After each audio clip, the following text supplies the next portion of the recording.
你有没有发现，身边总有那样一种人，他们很少参加无意义的聚会，朋友圈常年静默，甚至连过年过节也只是安静地待在自己的世界里。他们习惯独来独往，甚至连亲近的人都难以走进他们的内心世界。如果你正是这样的人，或者你身边正有这样的人，请务必听完接下来的话，因为在佛家的因果逻辑里，这种天生的疏离感绝对不是偶然，更不是什么性格缺陷，而是一个极其惊人的真相。你可能正在背负着一种常人难以企及的特殊业力。佛经中有云：独生独死，独去独来，苦乐自当，无有代者。大多数人以为孤独是一种惩罚，是福报薄弱的体现，但真相可能恰恰相反。那些注定独行的人，往往是灵魂在这一世设下的强行断舍离。这是一种近乎冷酷的自我保护，也是为了完成某项未尽的宏大的因果清算。为什么有些人在人群中会感到莫名的疲惫？为什么你总是觉得周围的喧嚣与你无关？你以为你是在逃避社交，实际上你可能是在潜意识里躲避那些会让你重蹈覆辙的恶缘。在佛法的浩瀚星空中，有一种修行者被称为独觉，或者叫辟支佛。他们不依赖佛陀的言教，仅仅通过观察自然界的荣枯、因缘的散聚，就能在孤独中觉证宇宙的实相。这种力量并非来自群体的狂欢，而是源于极致的寂静。楞严经中曾提到一种状态，叫做内守悠闲。这并不是让你把自己关进小黑屋，而是一种灵魂的频率与周遭的嘈杂不再共振。这其实意味着你过去生中累积的某种出离心正在这一世苏醒。那些你觉得索然无味的社交，那些让你感到疲惫的寒暄，本质上是因为你的八识田中已经植入了更高阶的觉醒种子，它在排斥低频的纠缠。你要知道，因果并不是只有欠债还钱这么简单，有一种因果叫做缘尽法散。当你发现自己越来越享受独处，甚至在独处中感到一种前所未有的清明与自在时，这其实是你的因果正在进行一场大清洗。你不再需要通过依附他人来确认自己的存在，你正在剪断那些无意义的拉扯你轮回的虚假缘分。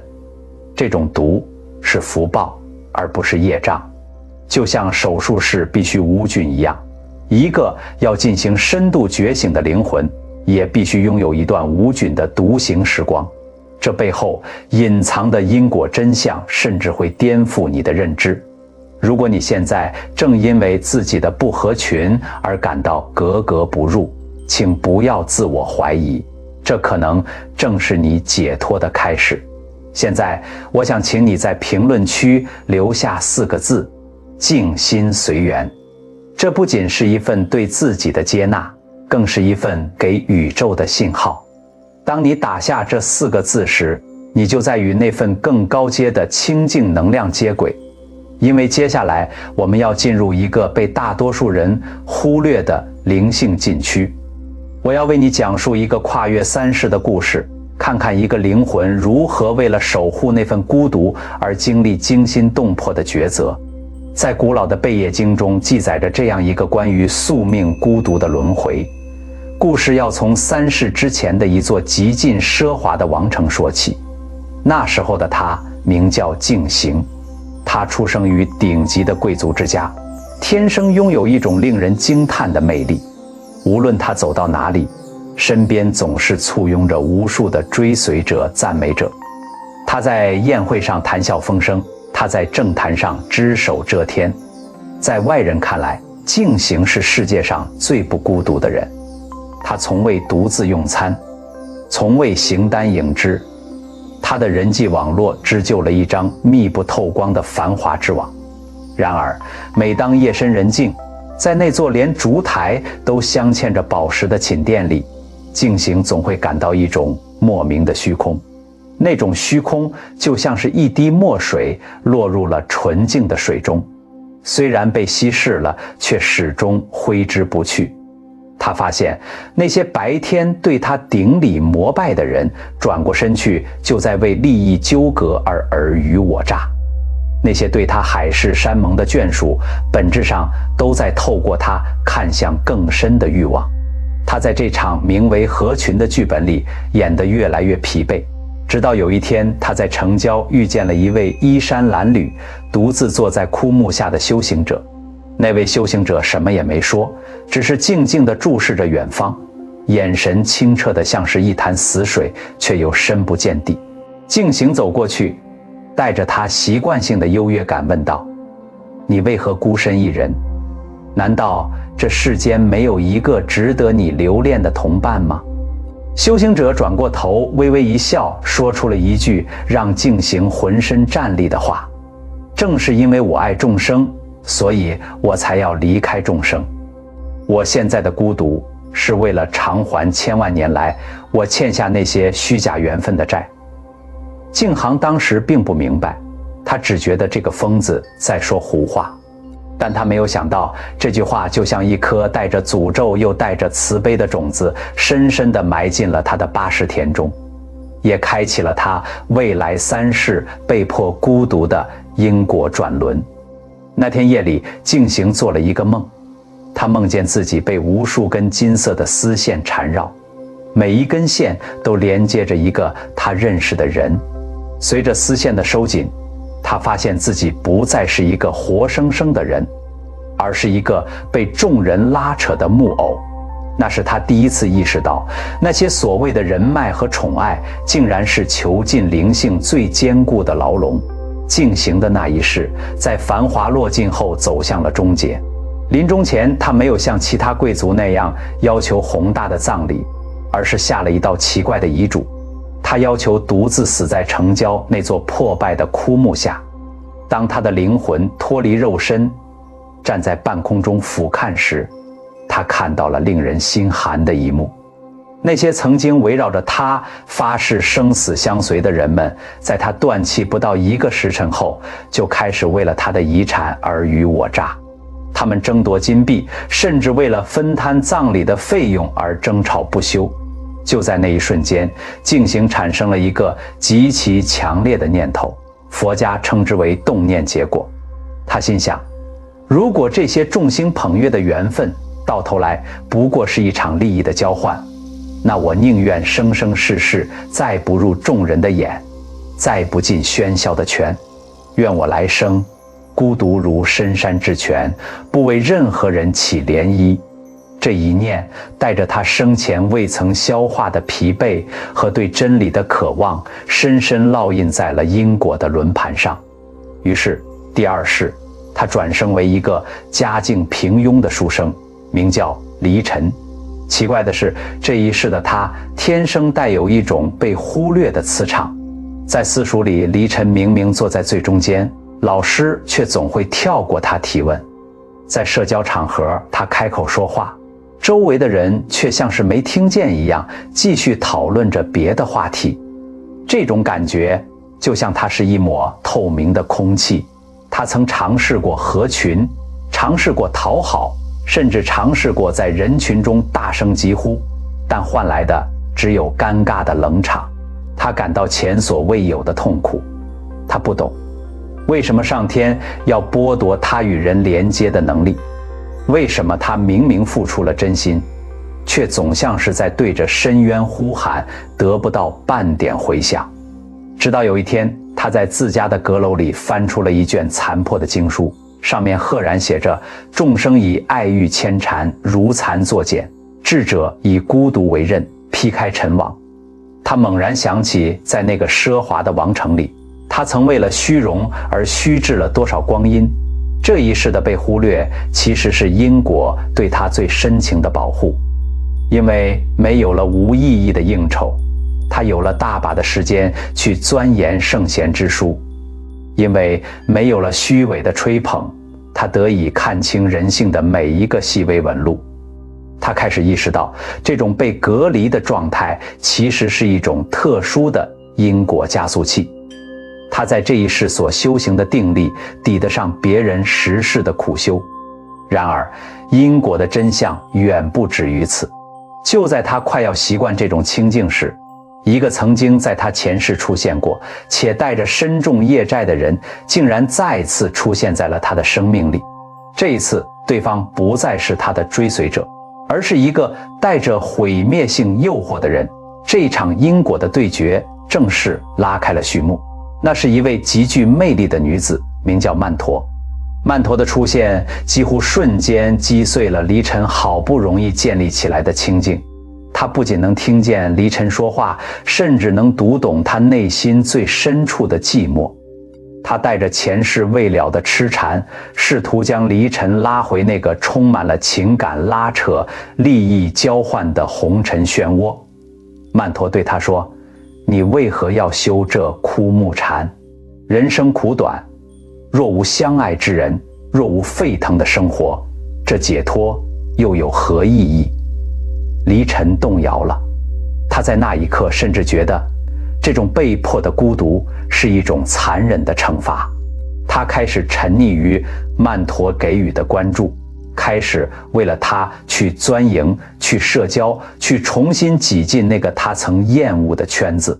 然而因果的剧本从未出错，每当他为了讨好曼陀而违背本心说话时，他的胸口就会隐隐作痛。每当他深夜从喧嚣的酒局归来，那种比前世更深更黑的虚无感就像潮水一样将他淹没。他发现为了维持这份合群的假象，他必须透支自己的灵性。他的眼神开始变得浑浊，原本清明的思维变得迟钝。直到那个雷雨交加的夜晚，曼陀为了家族的利益毫不犹豫地将黎尘推出去顶罪。在那阴暗潮湿的牢狱里，黎尘看着铁窗外那一丝微弱的月光，突然放声大笑。他笑的不是曼陀的背叛，而是自己的愚痴。他终于看清了，曼陀不是来爱他的，曼陀是他的宿债。如果他这一世没有那种被忽略的磁场，他早就被卷入无数个像曼陀这样的人命中，在恩怨情仇里轮回几百次、几千次。那份天生的孤独，其实是佛菩萨为他筑起的一道防火墙，是为了让他避开这些足以致命的恶缘。那一夜，他在狱中结跽坐，第一次不再祈求别人的关注，而是把目光收回到自己的内心。他闭上眼，仿佛听见虚空中有一个声音在回荡：你求合群，便是求生互害；你守孤独，方是守住灵根。就在那一刻，牢房的门竟然奇迹般地打开了，不是有人放了他，而是他在心境上彻底走出了那座名为人际关系的牢笼。那一世的黎尘最终在那场冤案中圆寂，但他走得异常安详。当他再次睁开眼，已经来到了这一世。这一世的他可能就是屏幕前的你，或者是那个在闹市中依然感到孤寂的行者。这一世的他家境优渥，受过良好的教育，但他从小就有一种怪癖，他害怕过度的热情。每当逢年过节亲戚聚在一起喧哗吵闹时，他只想躲进房间看一本书。每当同事们在群组里热烈讨论要去哪里聚餐、如何团购时，他总觉得那是一场大型的能量消耗。他明明待人礼貌，却总给人一种距离感。他问过很多长辈，也看过很多心理医生，大家都告诉他，你应该多社交，你应该融入社会，人是群居动物。于是他逼着自己去参加联谊，逼着自己去交换名片，逼着自己在大笑时露出标准的8颗牙齿。可是每当回到家，关上门的那一刻，他感到的不是充实，而是一种灵魂被掏空的虚脱感。直到有一天，他在一座古寺里无意间看到了一尊悉达多太子的出山像。那尊像上的佛陀骨瘦如柴，独自一人在深山中枯坐。那一刻，他突然流下了眼泪。那种眼泪不是委屈，而是一种跨越千年的重逢。他意识到，这一世的孤独其实是他前2世求来的果。前一世的曼陀，前前世的权谋，那些由人际关系织就的网，曾经让他差点彻底迷失。这一世，因果的力量为了保护他的灵性不被稀释，特意为他设定了一个独行者的身份。这种身份就像是一层过滤网，它过滤掉了那些只会消耗他能量的虚假友谊，过滤掉了那些会带他进入因果泥淖的利益诱惑。他开始明白，为什么他总是和周围的人格格不入，因为他的灵魂频率已经不再属于这片低维的喧嚣。他的孤独不是因为他没人爱，而是因为他正在经历一场灵性隔离期。就像那些珍稀的植物必须生长在荒无人烟的高海拔地区，才能避开害虫，开出最纯净的花。但他还没意识到，这层因果的滤网其实还隐藏着一个更深层的、足以震撼他整个生命观的终极使命。就在他坐在古寺台阶上看着落叶发呆时，一位老僧悄然走到他身边，递给他一杯清茶。老僧开口的第一句话便震碎了他最后一丝对社交的执念。老僧说：“孩子，你是不是一直在想，为什么你明明善良，却总是融入不了这红尘的欢愉？为什么你的一腔真诚换来的总是那种说不出的疏离？”他猛地抬起头，眼中满是惊愕。老僧微微一笑，指着寺院中那棵独撑苍穹的古柏说道：“你这一世的孤独，是你前世在大佛前亲手签下的清净契约。你曾发愿，若能看透人情冷暖的虚妄，便愿以3世寂寞换取1世觉醒。你现在的格格不入，其实是你灵魂的防御机制在生效。”老僧告诉他，这世间大多数的合群本质上是共业的拉扯，大家聚在一起喝酒八卦，交换资源，看似热闹，实则是在互相交换业力。你欠我的情，我欠你的债，在推杯换盏间，因果的绳索越缠越紧，而那些注定要提前毕业的灵魂会被赋予一种名为孤独的特权。这种特权让你在面对诱惑时总是慢半拍，让你在面对虚伪的赞美时总能瞬间清醒。这不仅仅是保护，这是一种因果的中断。当你不再卷入是非的中心，那些本该发生的纠葛，那些本该产生的怨恨，就失去了着陆的基点。他恍然大悟，原来他不是被世界抛弃了，而是他正在被隔离保护。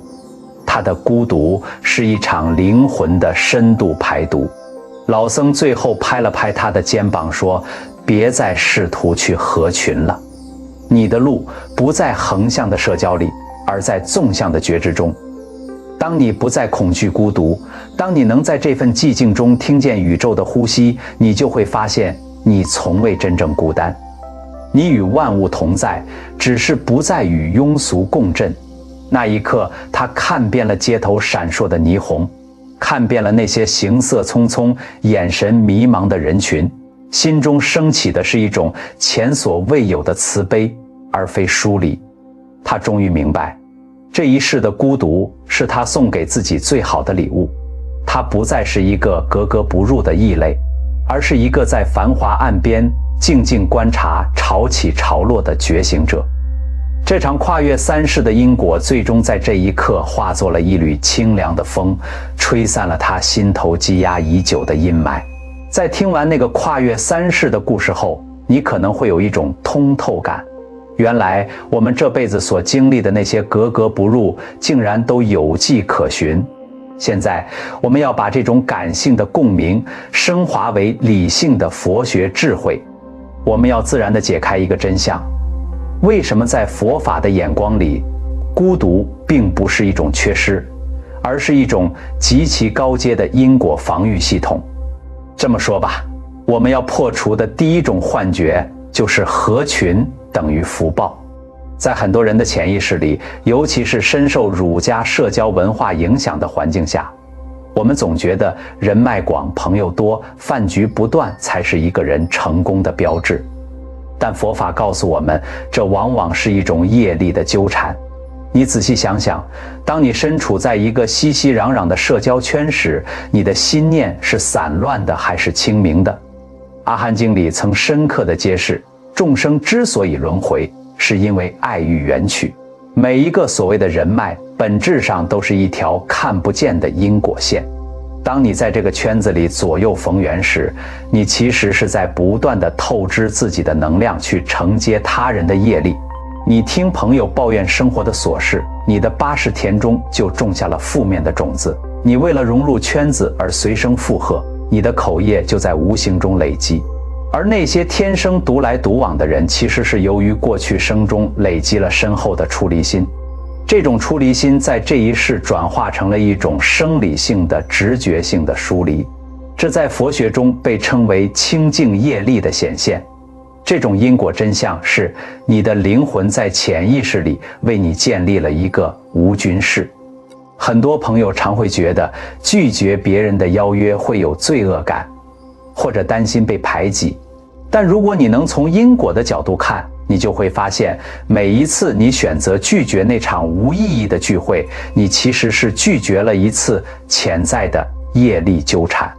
这就像是在因果的账本上，你主动选择了停更。当你不再产生新的无意义的连结，你过去生中那些复杂的旧账，才有了被彻底清算和了结的机会。我们要破除的第二种幻觉是孤单等于孤独。佛学中有一个非常有力的词叫独处，但这并不是指物理上的一个人待着，而是一种心不随境转的状态。为什么独来独往的人背负的因果惊人？是因为他们往往拥有更强大的定力潜能。当一个人不再依赖外界的肯定来支撑自我的存在感时，他其实已经切断了轮回中最强的一根绳索——名闻利养。大多数人的一生都在为了别人眼中的自己而活。为了合群，我们戴上面具；为了被认可，我们委曲求全。这种向外求的过程本身就是一种巨大的能量内耗，而那个独行的人，他被迫或者主动地将目光收回。这种能量的回流在佛法修行中是极其珍贵的。这意味着你已经开始从众生相回归到自性相。如果你此时正因为孤独而感到痛苦，我想告诉你一个破除这种痛苦的方法：试着去观察你的孤独。你会发现，痛苦并不是来自孤独本身，而是来自你对如果不合群就会被淘汰的恐惧。这种恐惧是虚妄的，是社会集体意识强加给你的枷锁。在佛法的实相中，你本来就是具足的，你不需要通过任何人的点赞、任何圈子的接纳来证明你的生命价值。当你意识到这一点，你的孤独就会瞬间点石成金，从一种被动受苦变成一种主动清修。我们要明白，在这个末法时代，信息的爆炸、人际的冗余，其实都是在不断稀释我们的灵性。那些能守住孤独的人，其实是这世间最富有的人，因为他们守住了这世上最稀缺的资源——清明的觉知力。接下来我们要切入一个更为核心，甚至带点冷酷色彩的因果真相。那些独来独往的人，往往正在经历一场名为因果闭环的特殊阶段。在佛法的深度观察中，有一种状态叫做业力清偿期。你可能会发现，有些人在前半生社交极其频繁，风光无限，但到了某个节点，突然之间朋友圈变小了，甚至变得无人问津。又或者像你一样，天生就对社交有着一种本能的排斥，这在因果律中其实是你的灵魂在执行一种高强度还债的策略。我们要破除的第三种幻觉就是人脉等于钱脉。在现实生活中，我们被灌输了太多人脉就是财富的观念，导致大家拼命地向外攀援。但从佛学的视角来看，如果你的福报不够，你攀附来的每一个所谓贵人，最后都可能变成你的债主。有多少人是因为好面子、爱合群，最后被朋友带入投资陷阱，或者被卷入无谓的是非纷争？那些独行的人看似失去了很多机会，实际上他们避开了一场巨大的因果消耗。这种孤独本质上是因果在帮你省钱，在帮你守福。你要明白，每个人的能量都是有限的。当你把能量分散给100个点头之交时，你的生命力就像一滩散在沙地上的水，很快就会枯竭。而当你独来独往，你的能量是内聚的。在佛学修持中，这种内聚的能量被称为定。有了定，你才能生出真正的慧。这也是为什么很多伟大的思想家、顶级的智者，甚至在事业上极其成功的人，往往都是孤独的，因为他们深谙聚散随缘的因果真相。他们不再向外求索，而是向内挖掘，最终从自性中生出了源源不断的福报。如果你现在正处于孤独中，甚至因为孤独而感到物质生活的匮乏，请听我说，这很可能是你的因果在强制你进行资产重组。佛家讲欲满则亏，当你的外部联系被切断时，正是你内在种子最容易破土而出的时候。这时候你不需要去求外援，你需要做的是转识成智。破除这种痛苦的方法很简单，就是承认并接纳这种阶段性的清贫或社交的空白，把它看作是你在灵性账户上的定期存款。那些你没有去参加的饭局，那些你没有去维持的虚伪社交，省下的不仅仅是时间，更是你的精气神。在因果的算法里，这些被节省下来的能量，最终会转化为你更高维度的智慧，或者是更纯净的福报，在未来的某个时刻，以一种更震撼的方式回馈给你。我们还要探讨一个更深层的真相：孤独是破除我执的最佳道场。在人群中，我们很容易迷失在别人眼中的我这个幻象里。我们要维持人设，我们要争强好胜，这种我执会不断加重我们的业力。但在孤独中，当你面对那面名为寂静的镜子时，所有的面具都失去了意义。这种因果背后的惊人真相在于，你越是独行，你离真正的空性就越近。当你不依赖外界的反馈来定义自己时，你就在因果的锁链上解开了一个最关键的扣子。所以，不要再为自己的不合群感到焦虑。你要知道，你正在进行的是一场跨越层级的跃迁。你正在从那种欠债还债的低端循环，进入到一种自给自足的高端生命形态。这种独立于世的因果状态，其实是很多人修了几辈子都求不来的清净位。最后，我们要揭开那个被隐藏的最深也最令人震撼的真相：那些注定独行的人，其实是带有一种因果豁免权的灵魂。在佛法的语境中，如果你发现在这一生中，无论你如何努力，都无法彻底融入任何一个圈子；如果你发现每当你试图依赖某个人时，因果总会通过某种方式让你落单，那么请你坐稳了，因为这意味着你这一世的使命根本不是来这里社交的，你是来这里了结的。我们要破除的最后一种幻觉，也是最难破除的，叫做对他人的期待。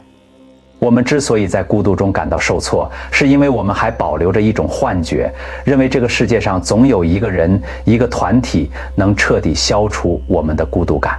但佛陀在《金刚经》里早就点破了真相：如来者，无所从来，亦无所去。每一个来到你生命里的人，本质上都是你因果投射出的幻影。当你执着于合群，你其实是在执着于这些幻影，试图从影子里寻找温度，而那些被因果隔离的人，往往是佛菩萨眼中的重点培养对象。因为你的灵魂已经足够成熟，成熟到可以承受真相，所以因果律撤走了那些干扰你视线的繁杂背景。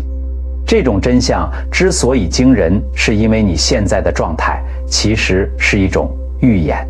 你想想看，当一个人临命终时，无论他生前有多少朋友，多少眷属，最后那一刻他必须独自面对。那时候所有的社交关系都会瞬间瓦解，唯有他这一生积累的业力和定力会陪他走过那段中阴身。那些在人群中热闹了一辈子的人，到了那一刻往往最是惊恐万分，因为他们从未练习过如何与自己相处。而你由于长期处于这种独网的状态，你其实早已在这一世的生命中提前练习了这种独行的能力。你已经习惯了在没有外界反馈的情况下，依然能看守住自己的内心。这种能力在关键时刻就是你解脱的钥匙。所以破除孤独痛苦的终极方法，不是去寻找陪伴，而是去成为陪伴本身。在佛学哲学中，当你不再是一个向外索取认同的人，而是一个向内自照的觉知者时，你会发现一个奇妙的现象：你虽然独处，却并不孤单，因为你与山川河岳、与过去未来的诸佛、与你自性中的光芒是时刻连接在一起的。这种连接比任何一场酒局、任何一次联谊都要真实且稳固。这就是为什么说独来独往的人背负的因果惊人，因为他们正在剪断那根延续了千万年的最粗壮的共业之绳，他们正在从一个被动受报的众生转化成一个主动观察的行者。如果你现在正坐在电脑前或拿着手机，感到在这个世界上无人理解，请你挺直你的脊梁。你要知道，你现在的沉默是你跨越几世修来的威仪，你现在的孤独是宇宙送给你最尊贵的闭关房。不要去敲那些不属于你的门。当你安静下来，当你在这份寂静中找回自己的主权，你会发现你原本就是这大千世界的主人。你现在的孤独只是为了让你在最终觉醒的那一刻，能够无牵无挂地以一个清净圆满的姿态走出这迷蒙的六道轮回。这就是真相。你不是被世界遗弃，你是在这红尘之中被因果特意挑选出来，去走那条通往大自在的秘密捷径。听到这里，你是否感觉到心中那把名为合群的枷锁已经悄然落地？我们这一生其实都活在一种巨大的集体幻觉里，大家拼命地挤进人群，就像严冬里的刺猬，渴望靠近彼此取暖，却又在推杯换盏、利益博弈中被扎得遍体鳞伤。我们太害怕被丢下，太害怕成为那个落单的人，以至于我们弄丢了这一生最珍贵的奢侈品，那就是与自己灵魂对坐的机会。那些注定独来独往的人，其实是这世间最早清醒过来的过客。你的孤独不是一种病，而是一种极其深刻的因果预警。它在提醒你，这一世你的灵魂已经不再满足于低微的喧嚣。你背负的惊人因果，其实是你跨越千年的修行契约，是你为了在这一世彻底了断旧账，找回真我而设下的安全屏障。所以从今天起，请停止那场毫无意义的自我怀疑，不要再为了迎合别人而折损自己的灵性，不要再为了填补空虚而消耗自己的福报。你要明白，佛法中真正的合群不是肉身的扎堆，而是心性的共振。当你能够安住在自己的寂静里，当你能从一个人的独处中读懂宇宙的慈悲，你就会发现你从未真正孤单。那一刻，清风是你的伴侣，明月是你的知音，万物众生皆在你的心性之中，无处不在，无所不包。这是一个充满力量的觉醒点。你不是在孤单的活着，你是在清醒的盛开。在这个嘈杂的世界，能守住孤独的人才是真正的强者，因为他们已经看透了这场繁华背后的虚妄。他们正在用一种常人难以理解的姿态，默默完成着生命最宏大的跨越。那么，此刻的你是否已经准备好接纳那个独一无二、清净自在的自己了呢？我想留一个问题给你，请你在心底或者在评论区诚实的回答：如果此刻世界瞬间安静，没有了赞美，没有了社交，也没有了别人的眼光，你还能感受到自己的存在吗？你是否还敢独自去爱这个世界？如果你能在这份静默中感受到一丝喜悦，那么恭喜你，你的因果之花已经开始结果。如果你觉得今天的分享触动了你的灵魂，也请不要吝啬你的法布施，点个赞，或者把这份智慧分享给那个同样孤独的朋友。你要知道，每一次共鸣都是在为我们的灵性加持。愿我们都能在这纷扰的人间修出一颗如莲花般独立、如虚空般广大的清净心。